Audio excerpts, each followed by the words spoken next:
down in Napoli, and didn't she look great? And so I brought her back to Blighty just to show me mates. And though we're married happily, I'll tell you furthermore, I haven't had a decent meal since 1944. Eat your minestrone, Joe. That's all you ever say. Eat your macaroni, Joe. Every blinking day. No wonder you're so bony, Joe, and skinny as a rake. Well then give us a bash at the bangers and mash me mother used to make. Bangers and mash, Minestrone, bangers and mash, macaroni. give us a bash at the bangers and mash me mother used to make. Eat your tagliatelle, Joe. That's all I've heard for years. Eat your vermicelli, Joe. It's coming out me ears. You've got to fill your belly, Joe. Joe, for heaven's sake. Well then give us a bash at the bangers and mash me mother used to All make. right. Bangers and mash, Tagliatelle, bangers and mash, a vermicelli. give us a bash at the bangers and mash me mother used to make. 1943 Allied forces land in Italy. There's a smashing looking bird over there, Bert. I think she's showing out there. Well, why don't you chat her up then? Right. Buongiorno, signorina there. Here, are you married? Drop dead. There you are. Can't have a fair answer than that, can you? I met him back in Italy, so dashing and good looking. He wined me and he dined me every night. He said I smiled so prettily and how he loved my cooking. But since he's married me, it seems he's lost his appetite. Eat your tagliatelle sauce. That's all you ever say. Eat your vermicelli sauce. Every blooming day. You've got to fill your belly soft for heaven's sake. When they give us a bash at the bangers and mash, your mother used to make. Bangers and the mash. Minestrone. Bangers and the mash. Macaroni. Give me a bash with the banger and the mash. Was the same one that your mother was. What are you laughing at now? Now, listen, please. Joe? Yes? Why don't you belt up, or I'll give you a punch up a throat? Now she's a tells me. Ha! Mamma mia.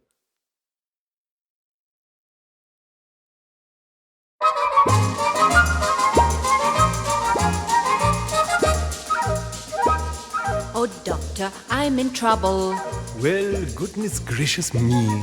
For every time a certain man is standing next to me, a flash comes to my face and my pulse begins to race.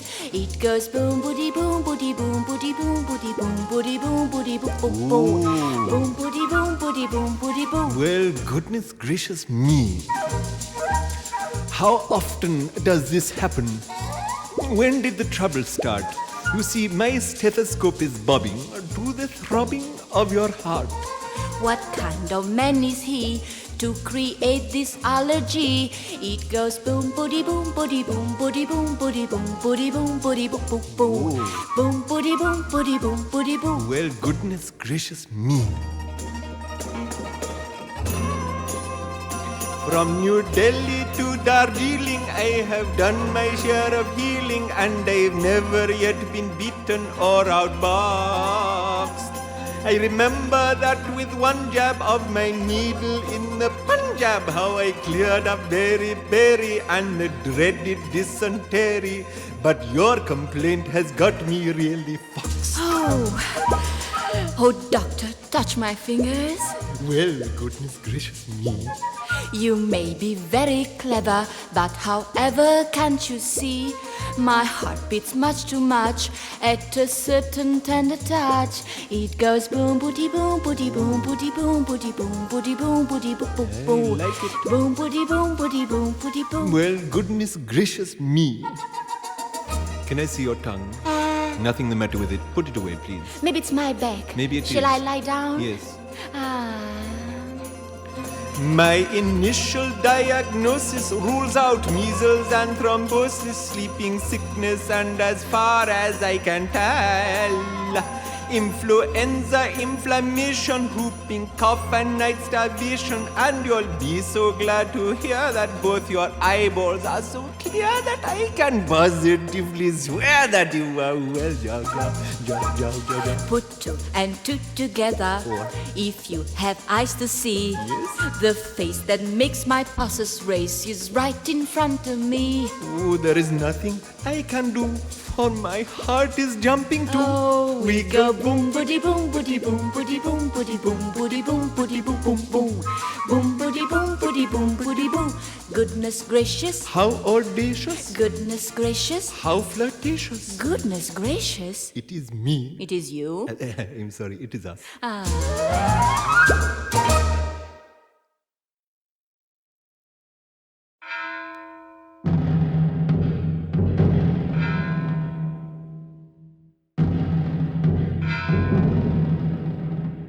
They're removing Grandpa's grave to build a sewer.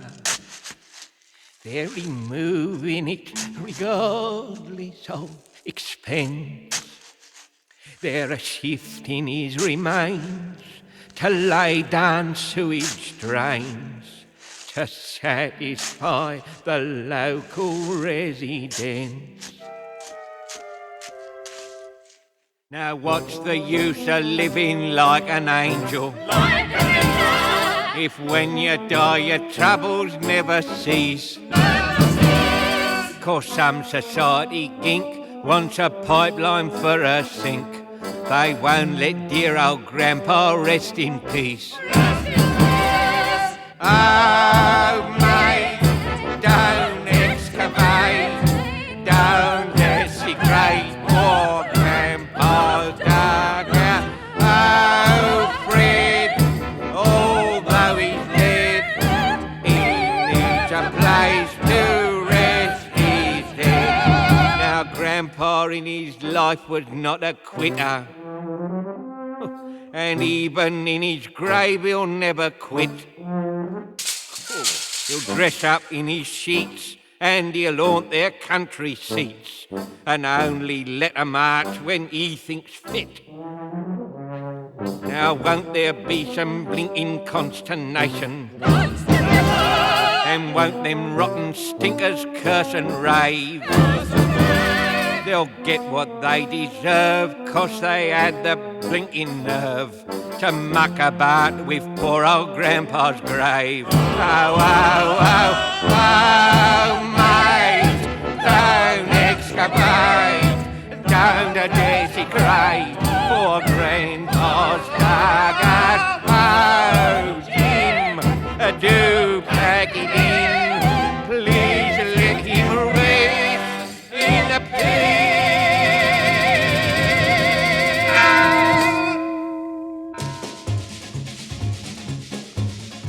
We are removing Grandpa's grave to build a sewer. We are removing it regardless of expense.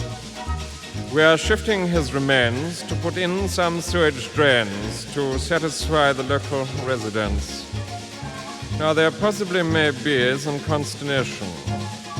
You see, it's the green belt that we've had to save. We shall get what we deserve because we've had the force and verve to excavate that wretched fellow's grave. Oh, mate, don't excavate, don't desecrate poor Grandpa. Oh, Fred, although he's dead, let him ruminate in peace. Yes.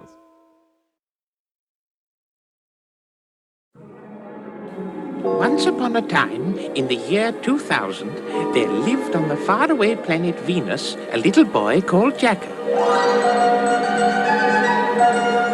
He had been given a brand new space scooter for his birthday, and what is more, it had a built-in seat for his dog Dunker, his best friend. Dunker was just an ordinary space dog. That is to say, he had the usual circular body with the usual sugary coat and looked just like a donut, which is probably why he was called Dunker. "Remember now, Jakka," said his mother very seriously. "When you scoot up in the sky, don't go too far, don't go too high. Remember, little boys are not allowed to play beyond the first white cloud, Oh, I'll remember. said Jakka. But in his heart he was dreaming of flying through space to Earth to see if it was made of golden cheese like the grown-up said.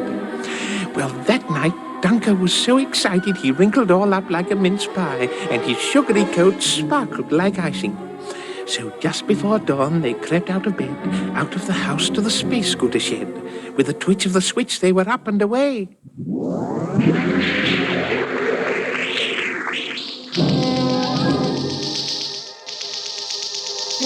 And Jakka was so happy, he made up a song. Shooting about on a scooter in space, feeling the stardust blowing in your face. Oh, it's the most exciting thing a boy can do. Shooting about in space. And Dunker was so happy, he unwrinkled and made up a song too. Which was a pity. And on went Jakka and Dunker. Suddenly, a hairy-tailed comet came tearing through the sky, madly sounding his space horn. And seeing Jakka's space scooter, he skidded to a standstill. Whoo! Is that as fast as you can go? I have never seen anything quite so slow. All right. If you think you're so bright. You see that nebula just on your right? We'll race you around it and we'll see who's slow. Get ready.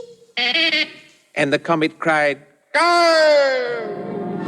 It was a very close race, and right at the end, they tore neck and neck round the final bend. Then Dunker leapt forward as they cleared the last bunker, and the space scooter won by just half a dunker.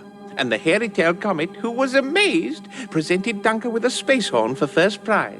And gave Jakka as second prize a star gun for shooting off shooting stars. Oh, thank you. Said Jakka, and said Dunker. Oh, not at all, Said the hairy-tailed comet. And on went Jakka and Dunker. On and on through the starlit seas, on towards the golden cheese. And then they passed a wise old star who said, Jakka, what are you doing so far? So far from home, and after you vowed never to play beyond the first white cloud. Please, sir, we're off to Earth for the golden cheese of fabulous worth. Go home, said the wisest of stars. Aren't you aware that you're very near Mars? You're headed for danger. You'll never get by. For Mars is the home of the saucers that fly. But Jakka just laughed and said, Ha! Fiddle-dee-dee. We're not afraid, not Dunker and me. and on they went. Till all at once, the engine gave a series of horrible grunts.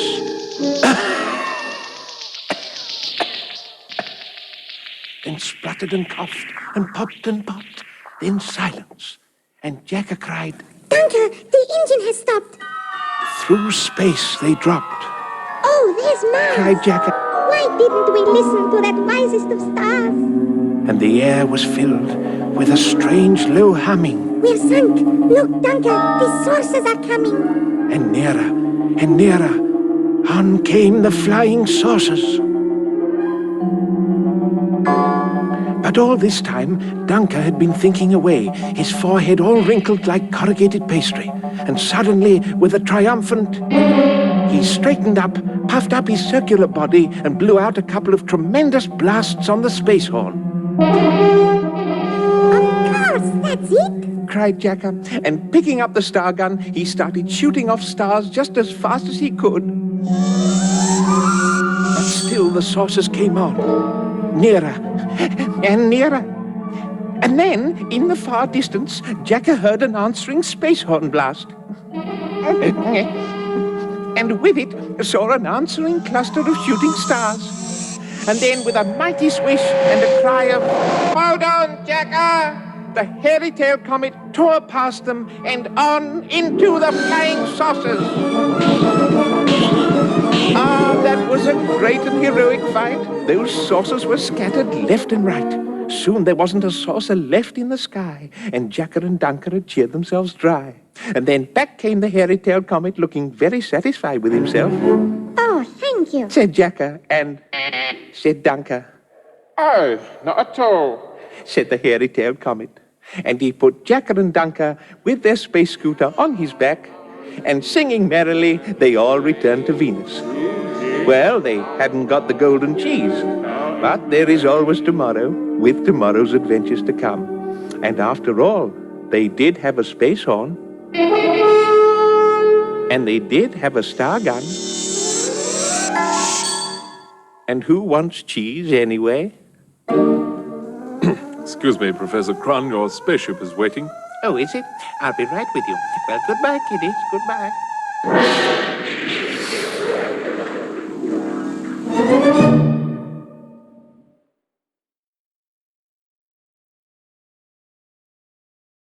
"70 years ago, long before the days of the wireless and the kinematograph entertainment, we young lads had to make our own amusements. Such games as stoning the lamplighter and tripping the muffin man provided harmless outlets for the release of our boyish energy. But the most popular of all our escapades was undoubtedly the one called, quite simply, setting fire to the policeman. Now, this risky operation was invariably carried out at night, since darkness made it less likely that we would be recognized, and at the same time lent dramatic emphasis to the spectacle of the flaming bobby. There were several alternative methods and variations used in perpetrating this jape, but I will confine myself to describing the standard procedure we usually employed. 3 carefree young limbs would sally forth of an evening, each one knowing by heart what he had to do. One lad, selected for his fleetness of foot, would be wearing plimsolls. Another, chosen for his golden ringlets and generally angelic appearance, would be clad in a velvet suit, whilst the third, the strong man of the party, would be carrying a packet of lucifers and an enormous bucket which was half filled with kerosene. The time of the rendezvous with the previously selected but unsuspecting constable, incidentally always a man noted for his good nature and kindness to children, it was planned to the split second, and it was so arranged that the encounter took place in the darkest portion of some ill-lit street. On arrival at the appointed place, the team would spring into action like clockwork. Pretending to blubber, you see, the velvet-clad cherub would approach the officer and murmur, rather inaudibly through his sobs, that he was lost. Whereupon the worthy custodian of the law would kneel or bend down in order to make out what the pathetic infant was saying.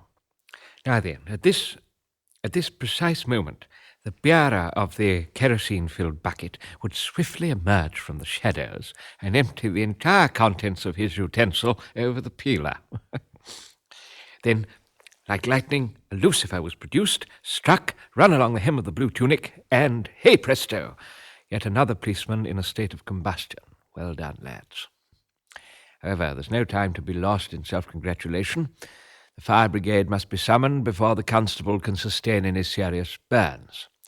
So off like the wind goes our young runner to the nearest fire station, his twinkling plimsolls barely touching the pavement as he speeds on his errand of mercy. Before long, the exciting sound of the horse-drawn fire appliance can be heard in the distance, growing louder every second. Now this sound, unfortunately, is something that is no longer to be heard nowadays. Pity. It's true the bell still rings, but where is the heavy rumble of the wheels, jingling of the harness, the crack of the whip, clatter of the hooves, the snorting and the panting of the horses? Oh, they were sounds to stir the blood, gone, alas, forever. And gone with them half the fun of the fire. But I digress. Our policeman is by now well and truly alight. See how he lights up the dingy street for yards around. Frantically he blows his whistle and flails himself about the body with his truncheon in a vain attempt to put out the flames. A knot of eager spectators has now gathered, and many a coarse jibe and ribald comment will be made at the expense of the luckless limb of the law. Perhaps a wag in the crowd will cry out something like, "Policeman should keep cool at all times," or an elderly slattern reeking of intoxicants may be heard to shriek, "Smoking on duty, that's what he's a-doing. Ought to have the law on him, that's what." Each sally being greeted by a general burst of merriment from the assembled bystanders. The policeman's plight would seem to be desperate, but help is close at hand. The fire appliance draws up with great commotion, and the nimble firemen leap into action. There is no time to find a hydrant, and the hand pump is operated at once from the emergency barrel, which was always carried. Whilst his perspiring comrades pump valiantly, one brave fellow takes the hose and gets as near to the incandescent officer as the heat of the flames will allow. The flow of water is released, and the stream is directed point-blank at the target.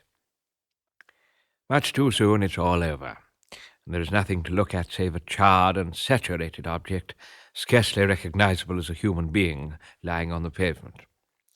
The sightseers, their holiday mood gone, begin to disperse in silence and go about their business. Sometimes, before they went, one of their number would make a collection on behalf of the gallant little lad who had the presence of mind to run to the fire station.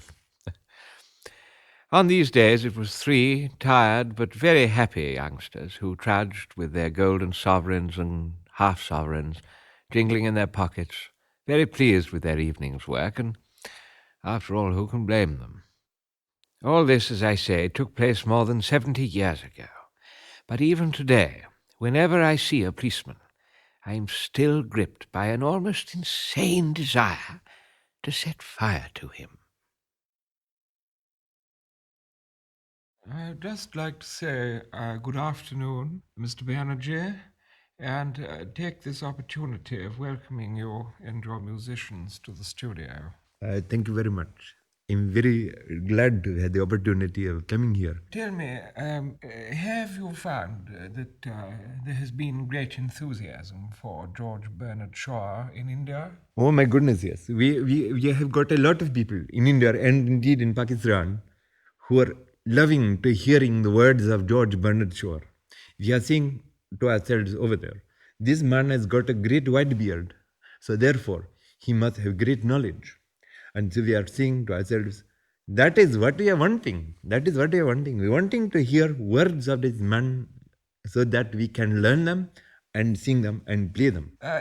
Have you visited the shrine of GBS in Airts St. Lawrence at all? Or indeed, yes. We have all been there. We went on a bus coach tour to Airts St. Lawrence, and we are saying to ourselves, my goodness, here we are where this great man was living.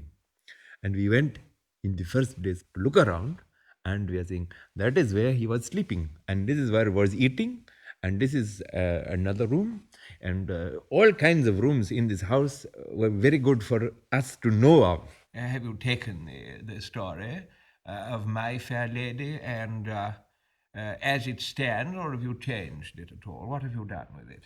Well, what we have done with it, you see, I am playing what is called over here Professor Higgins. I am playing Professor Amdalaya. I am walking through the marketplace one day at near Mahalakshmi, which is near Bombay, you understand. And I am walking by there, and I am saying to my friend who is with me, I am saying, look, there over there is a beautiful untouchable girl, beautiful. And he says, oh yes, but she is untouchable. We don't want to know her. Chat, I am saying, chat.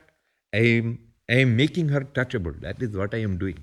You see? And I am saying to her, come with me, my dear, and I will make you touchable.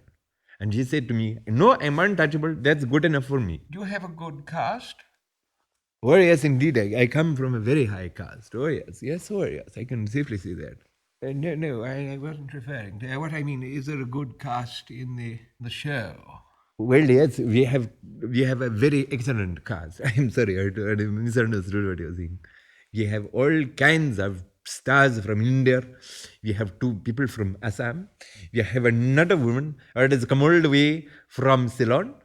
What have you called the songs? I mean, have you changed the titles of the songs at all? Oh yes, well, naturally we have had to change one or two of them. The main song we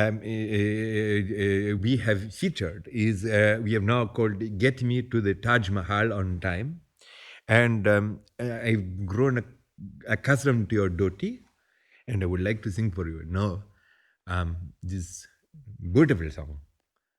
What we are doing under the tour. And I think when you've heard it, you will say, my goodness me, what a lovely song. Or words to that effect. All I want is a room somewhere far away from the cold night air, with one enormous chair. Oh, would it not be lovely? Lots of chocolate for me to eat, lots of cold milk and lots of heat. Warm face, warm hands, warm foot. Oh, wouldn't it be lovely? Oh, so lovely, sitting up so absolutely still. Watch a cocky, I would never budge till spring crept on the windowsill. Someone's head is resting on my knee, warm and tender as she can be. Who's taking good care of me? Oh, would it not be lovely, lovely, lovely, lovely?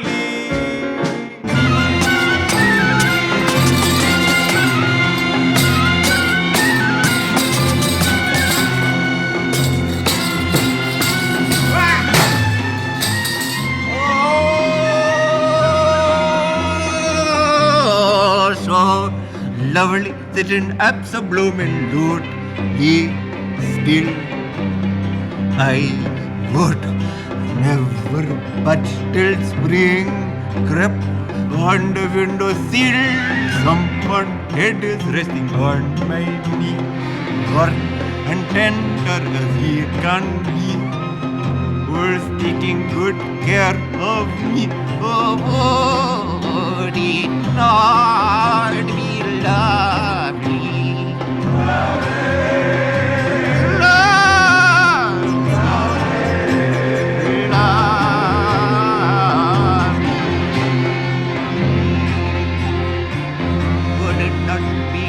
Lovely, would it not be lovely?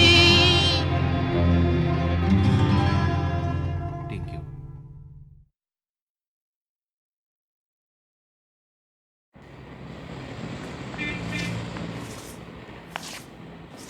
You, sir, do you mind telling me what you think about unilateral disarmament? Well, hey? Do you think Britain should go it alone in renouncing the H-bomb? Do I speak in this thing here? Yes, yeah. Well, I mean, there's not much I can do about it, is there? I mean, it's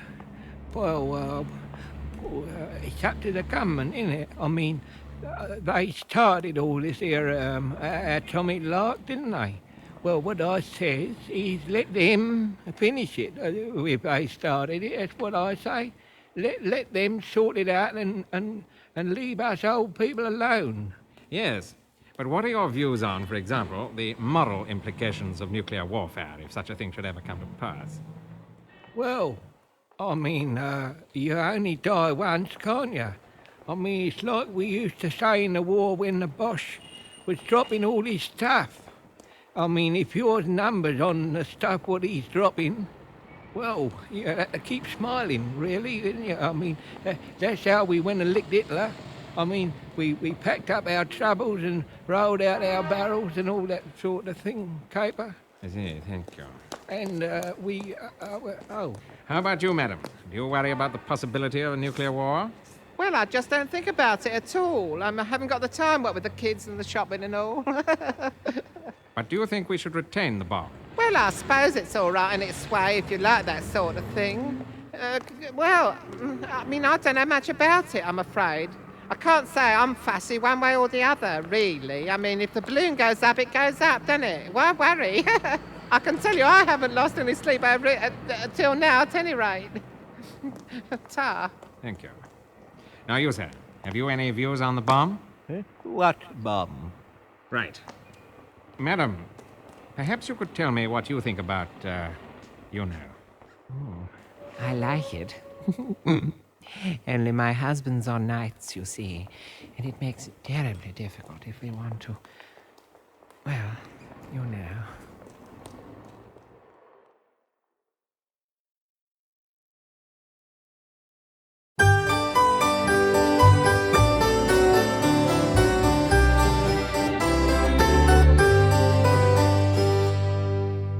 I married many men, a ton of them, because I was untrue to none of them, because I bumped off every one of them to keep my love alive.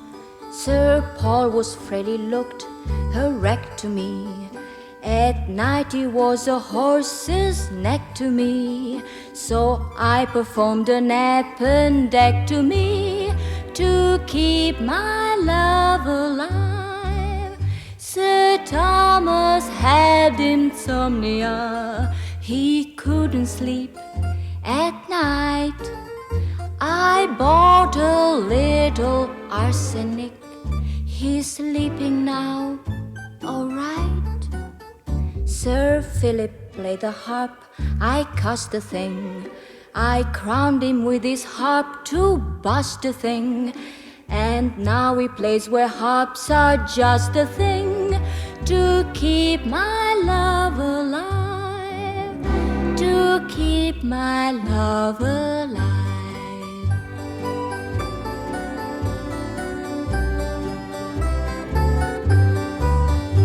I thought Sir George had possibilities, but his flirtations made me ill at ease. And when I'm ill at ease, I kill at ease to keep my love alive. Sir Charles came from a sanatorium and yelled for drinks in my emporium. I mixed one drink his in memoriam to keep my love alive. Sir Francis was a singing bird, a nightingale, that's why I tossed him off my balcony to see if he could fly. Sir Athelstane indulged in fratricide. He killed his dead and that was patricide. One night I stabbed him by my mattress side to keep my love alive, to keep my love alive.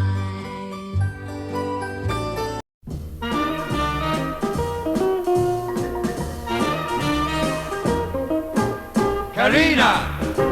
You're pretty as a picture, you're Carina. And yet I'm just an innocent bambina who's grown, but never has known the sweetest game of love. Graziosa, in all the world there's no one so graziosa. Your lips are absolutely deliciosa. And if I wanted to kiss you, I'm too shy to try. Carina, so happy and light-hearted, you're Carina. In my poor heart of fire, you've started what's true. Be done for a lonely heart. Because Carina, Carina, you know that it's true. You're lovely to look at, delightful to woo. Oh darling Carina, you know I'm so in love with you. Carina, diventi tutti i giorni più carina. And yet I'm just a simple signorina che non conosce il dolce gioco dell'amore. Graziosa, nessuna donna al mondo è più graziosa. Perché la mia boccuccia è deliziosa, se vuole un bacio non ha il coraggio di mentire.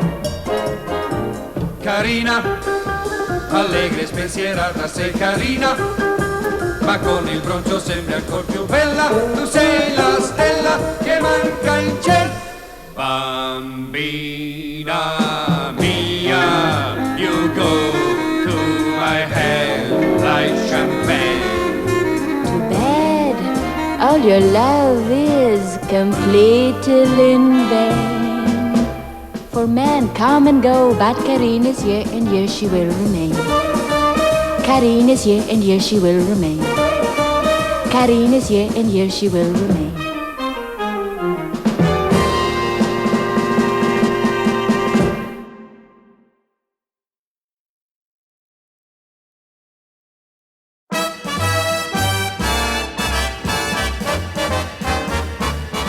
I was wrong to wait around so long to be the one you sang love's sweet old-fashioned song to.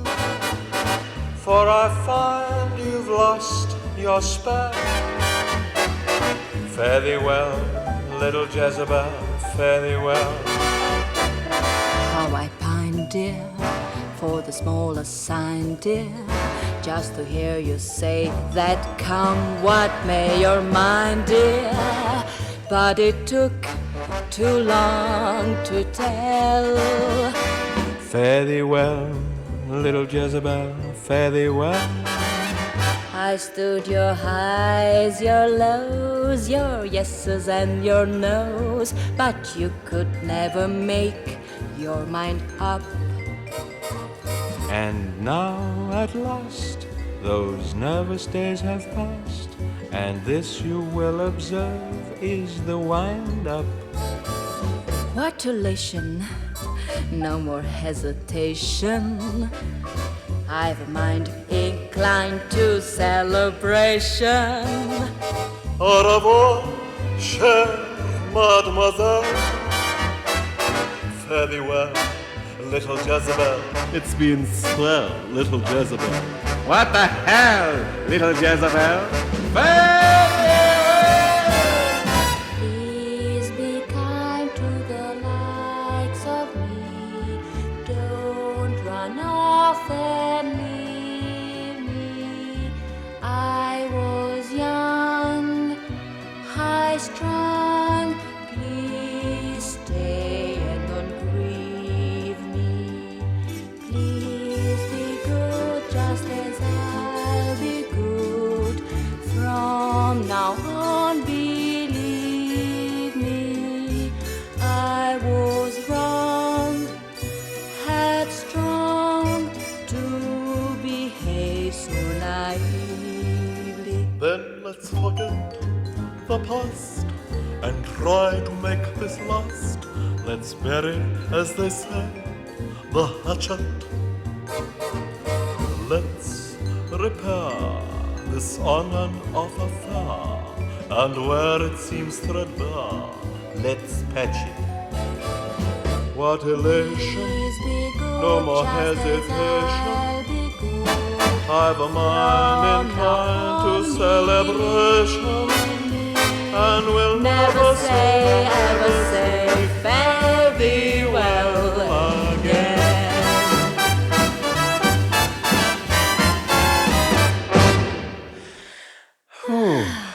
Well, I'm glad we got that over. Now, aren't you going to show me Rome? Yes, but first of all, I want to show you the Fontana di Trevi. Ah, the Fontana di Trevi. Yes. 3 coins in the fountain. So romantic. Are you going to throw a coin in the fountain, Sophia? No, darling. Hmm? I'm going to throw you in it. Oh, very charming of him. Now, what is this thing over here? I want some lasagna immediately. Yes? Please.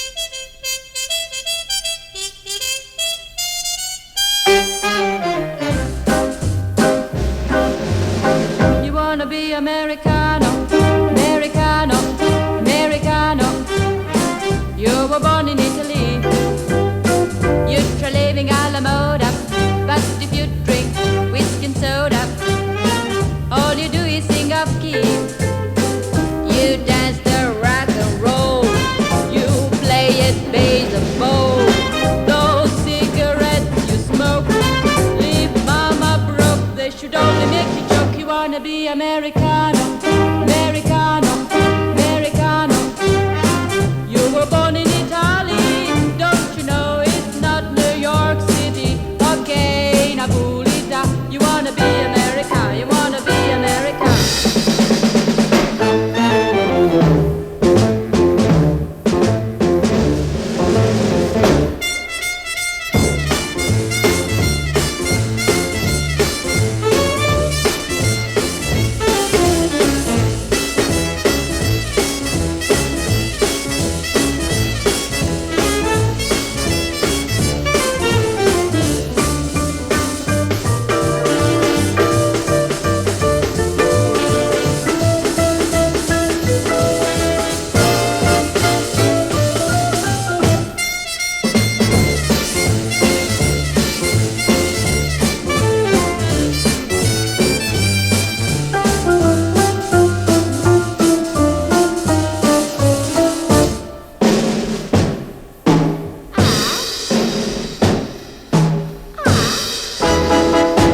Fa l'americano, americano, americano. Sienta me chi do fa. Tu vuoi vivere alla moda, ma se bevi whisky e soda, poi ti senti disturba. Tu avallo rock and roll, tu gioco a baseball, ma è sordo e pecca a me. Chi te li dà la borsetta di mamma? Tu vuoi fare l'americano, americano, americano. Ma si nati in Italia, senta a me non c'è sta niente a fa. Ok, Napulita, tu vuoi fare l'americano, tu vuoi fare l'americano. Qui si fa le rock and roll, qui si fa le rock and roll, qui si fa le rock and roll, qui si fa le rock and roll.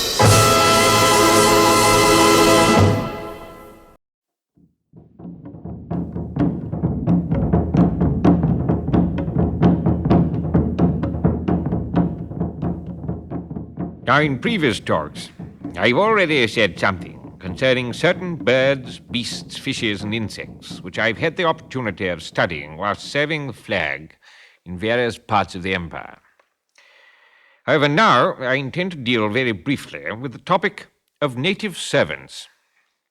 Now, although their behavior and habits form, in their own way, quite an amusing study, I shall at present confine myself to the description of some of the highly successful methods my wife and I employed in the selection and training of these quaint creatures when we first came to the Dark Continent from the old country. On leaving the army, this being as recently as 1943, and finding myself at rather a loose end, I entered the colonial service.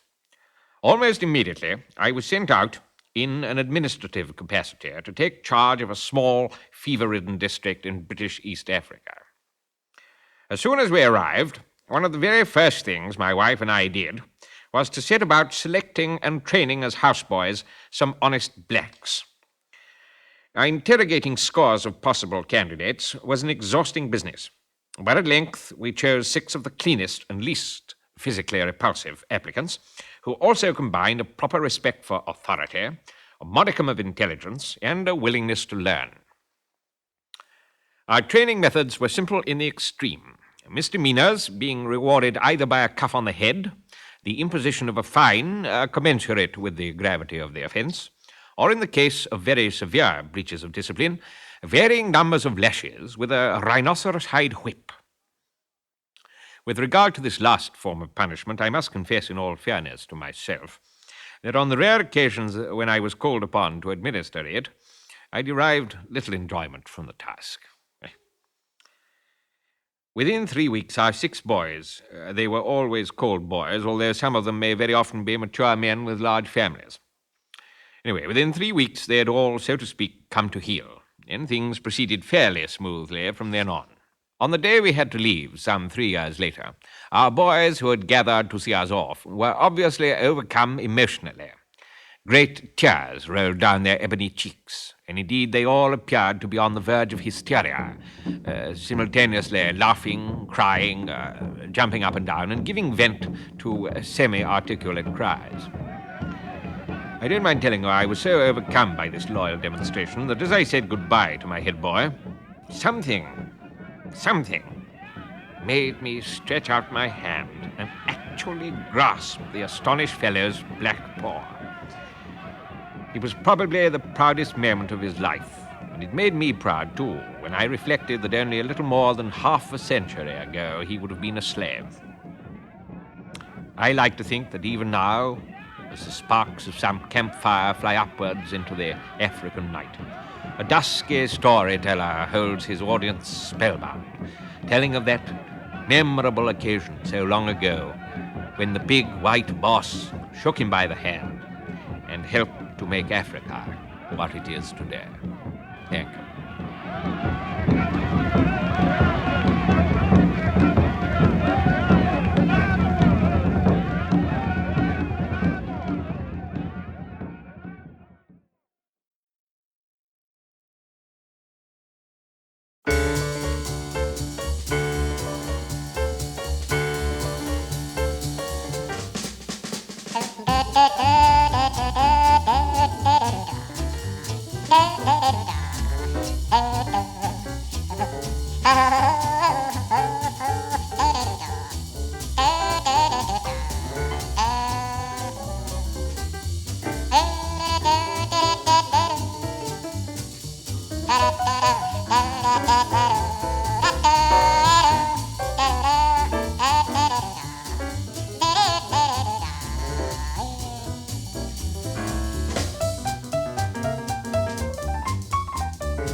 I would just like to say, for all you clever Harrys who've got turntables that revolve at 16 2/3, I know that you'll be obviously going to play what you've just heard, Mr. Sellers singing that Lady Be Good, back at that half speed from 33, so that you can hear what it sounds like played like that, which sounds pretty awful, I can tell you, because I might add here that Mr. Sellers does not profess to be a singer and makes these odd sounds when he has nothing else to do. But for those of you who have a stereo, I would like to add that you can derive the maximum enjoyment from turning the thing on the front of the set, a little thing there with a number on it, turn that round to the right a bit, and then the two things in the corner where the sound comes from, if you keep them away from each other, so you get the, you get a sort of sound as though it's coming from nowhere, you know, as though coming out of a wall. And I'd like to mention these things on behalf of the engineers here at Maida Vale, because we'd like to make sure that you, technically minded, derive the fullest possible enjoyment from your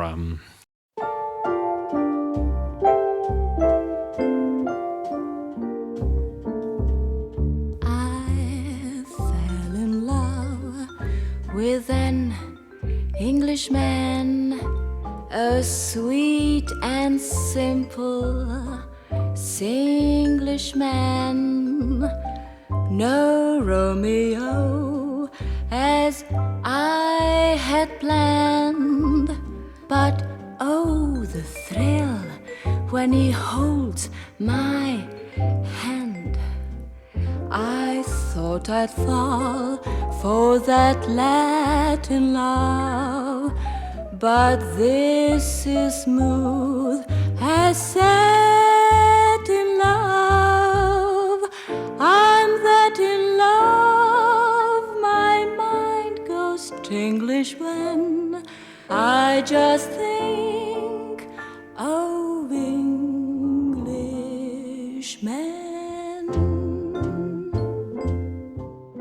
I met him at a party. The man I thought could only exist in my dreams. And I heard for the first time that voice. That wonderful voice that was to mean so much in my life. Hello. Would you care for a sausage?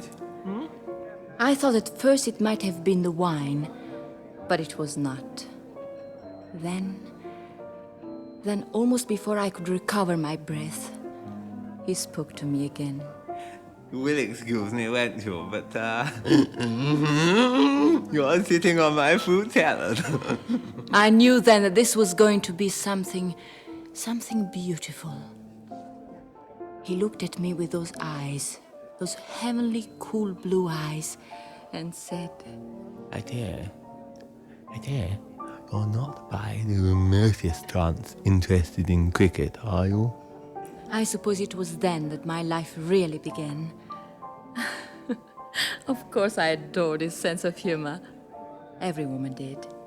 Those sparkling flashes of wit that were so characteristic, like the... Yes, like the time he spilled a cup of tea down his trousers and said... Oh, yeah. I've gone and spilled tea all down my trousers. And as time went by, I realized that beneath his cool exterior, he too was fighting to control his emotions. Now tell me, how could I resist this man? Darling. Darling? Darling, I love you. I love you. Take me. Take all of me.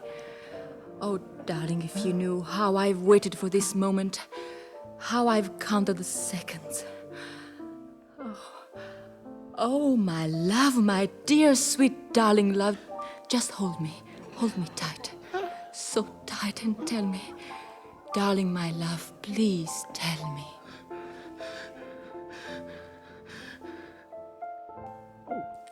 You're not English, are you?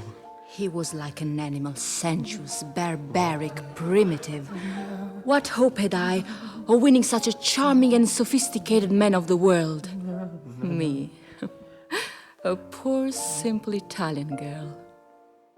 I remember once he said to me, I say, you're not really Italian, are you really Italian? I mean, spaghetti and bolognese and all that sort of thing. Good heavens above, I still see him once in a while, but somehow I know that for him anyway, the magic is gone. But for me... She's that in love, her mind goes tinglish when she just thinks of English. Me? How silly. How strange.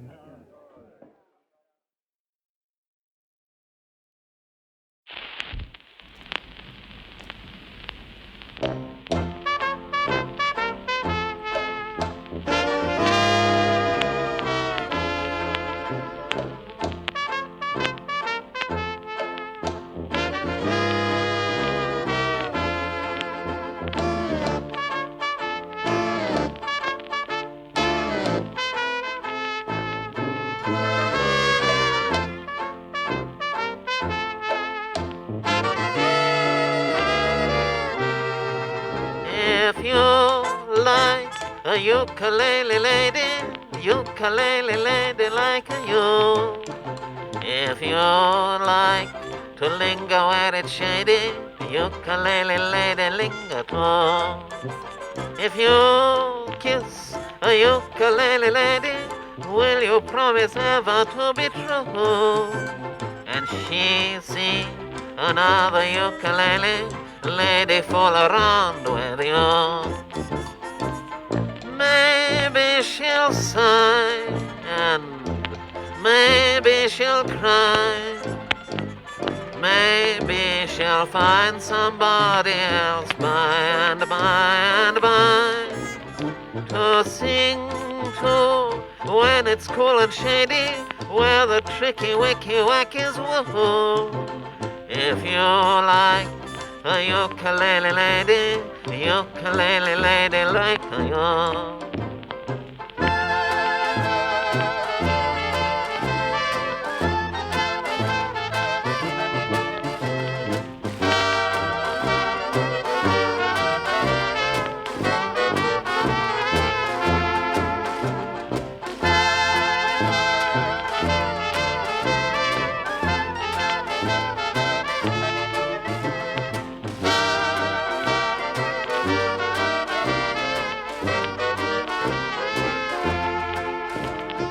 Maybe she'll sigh and maybe she'll cry.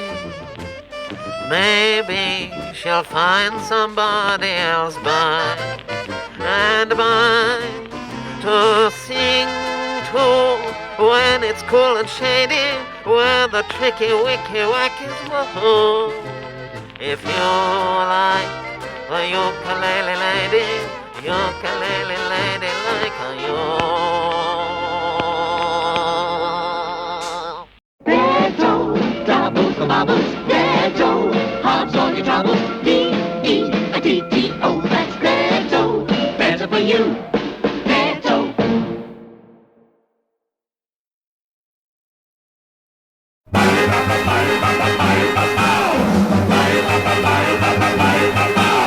I'm alright, Jack, I'm okay. That is the message for today. So count up your lolly, feather your nest. Let someone else worry, boy, I couldn't care less. You scratch my back, I'll do the same for you, Jack. That's the message for today. Yeah, the workers and the bosses, a sweet duet, share the gains and the losses. You bet. Well, everybody's comrades now, like Cain and Abel, we're all brothers and how. If there's any fiddle, get in the middle, stack your whack, Jack, while you may. Well, we all pull together, but not too fast. Gotta help the other fella make the job last. We trust one another just like Big Brother. Explode you, Jack, I'm alright. Making history, it's the bravest new world that you ever did see. Knock the time and a half up, watch out for the bull. Be first for the cob up, be nobody's fool. Let's talk about utopia, don't let them soft soak ya. Just grab your whack, brother, hold on tight. I'll blow you, Jack, I'm alright.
Nam yum's the best banana. Nam yum. So always say nam yum. Nam yum. Nam yum is scrumptious and it's so nutritious. Nam yum. Nam yum is food and fun. Nam yum. Nam yum's the best banana. Nam yum. Because it's soft and milky and delicious. Nam yum.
They say that I'm too old, I guess I'm coming up for 9.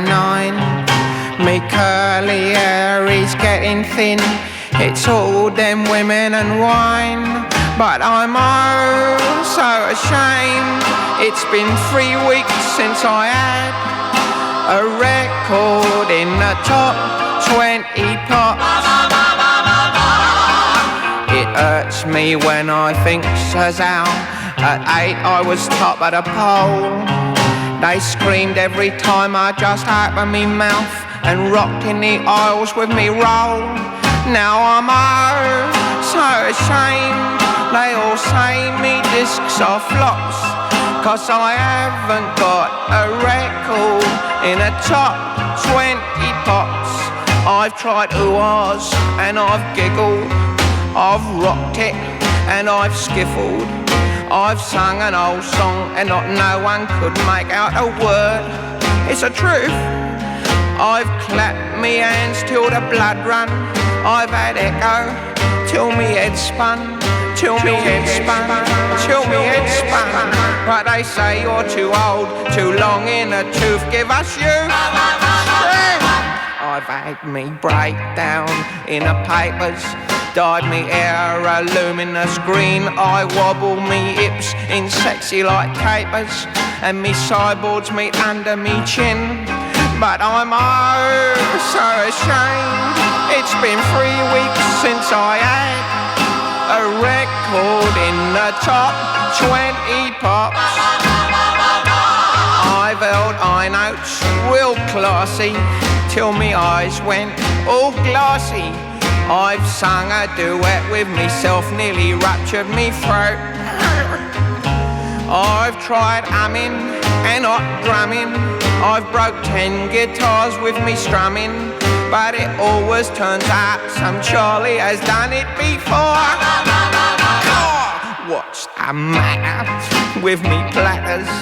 They say I should try a new kick, but me nerves is hanging in tatters. I've done me nut till I'm fair off me wick, and I'm so ashamed. It's been 3 weeks since I had a record in the top 20 pops. Me discs are slipping. I haven't got a record in the top 20.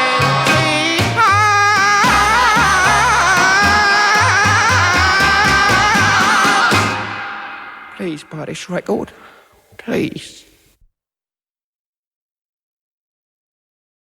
It's not often that one gets the opportunity to pin down one of the most elusive, and may I say, most unassuming stars of stage and screen today, but I'm speaking to you at this moment from the dressing room at the Corn Exchange Theatre of Sir Eric Goodness, who has found time between his many film commitments to appear for a very limited season in Lawrence Tattigan's dramatic adaptation of the life of the medieval mystic Fasab el-Barashidan Hashid, entitled Smith.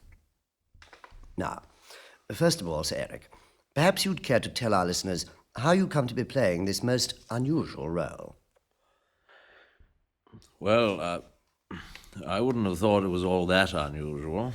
After all, Fasab el-Barashidan Hashid was probably one of the most influential men in the Persian Gulf during the early part of the 13th century. And frankly, I don't know. I don't think half enough people realize that.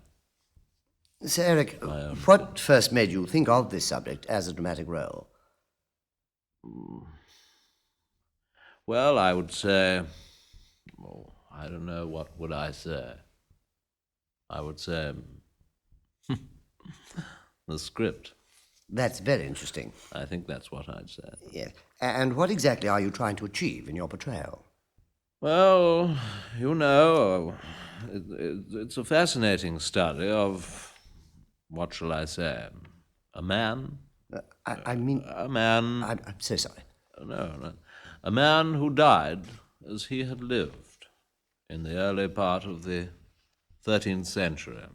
You're playing the play, I noticed, in modern dress. Why exactly is that?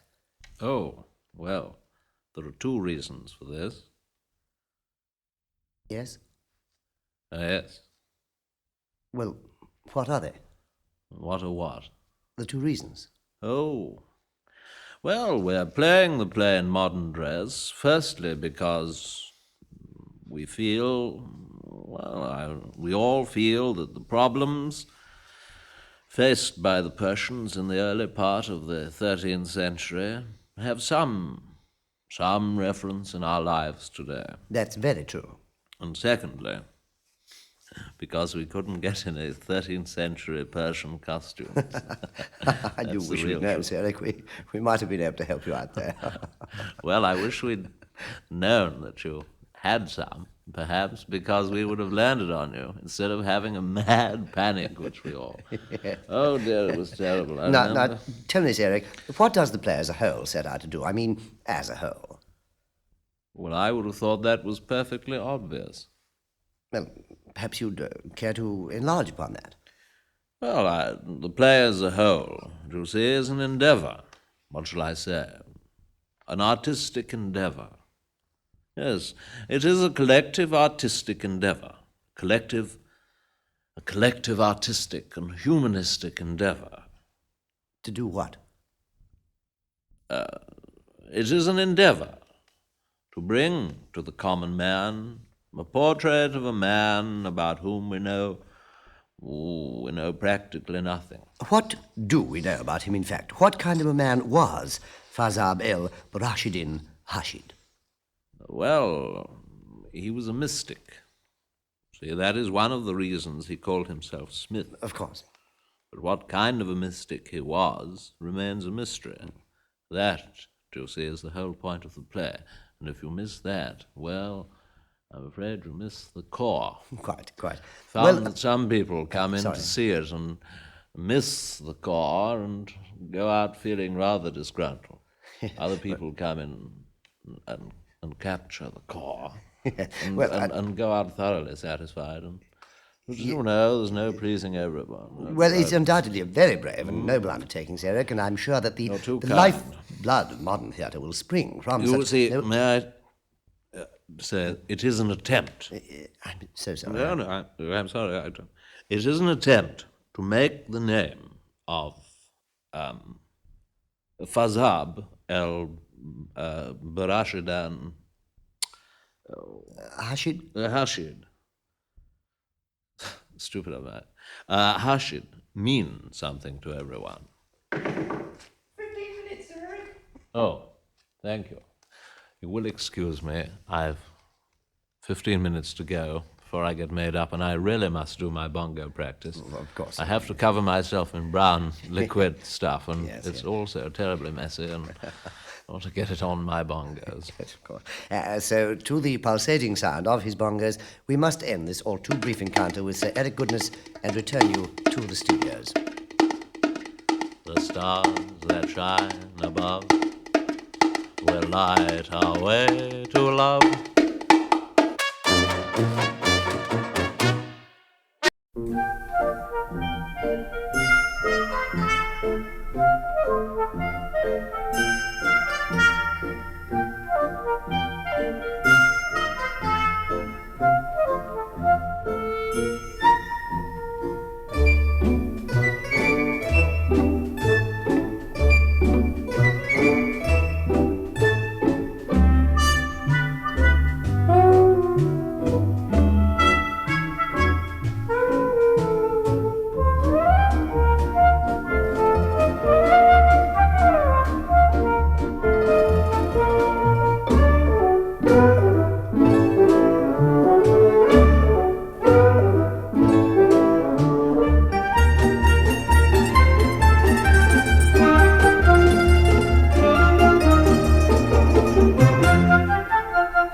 Zooby zooby zoo, zooby zooby zoo, zooby zooby zoo, zooby zoo, zooby zoo means that I love you. Zooby zooby zoo, zooby zooby zoo, zooby zooby zoo, zooby zoo, zooby zoo means that I love you. Here's a simple idea for you, heavenly music and only for two. Don't need the words, they get in the way. Here is what you say. Zooby zooby zoo, zooby zooby zoo, zooby zooby zooby zoo, zooby zoo, zooby zoo means that I love you. Zooby zooby zoo. I can't explain this feeling. Zooby zooby zoo. The tune is so appealing. Zooby zooby zoo, zooby zoo, zooby zoo means that I love you. So all I do is zooby zoo. Zooby zooby zoo. Our hearts are close together. Zooby zooby zoo. This tune is ours forever. Zooby zooby zoo, zooby zoo, zooby zoo means that I love you. Here's a simple idea for you. Heavenly music and only for two. Don't need the words, they get in the way. Here is what you say. Zooby zooby zoo. Zooby zooby zoo. Zooby zooby zoo, zooby zoo, zooby zoo means that I love you. Zooby zooby zoo, zooby zoo, zooby zoo means that I love you. Zooby zooby zoo.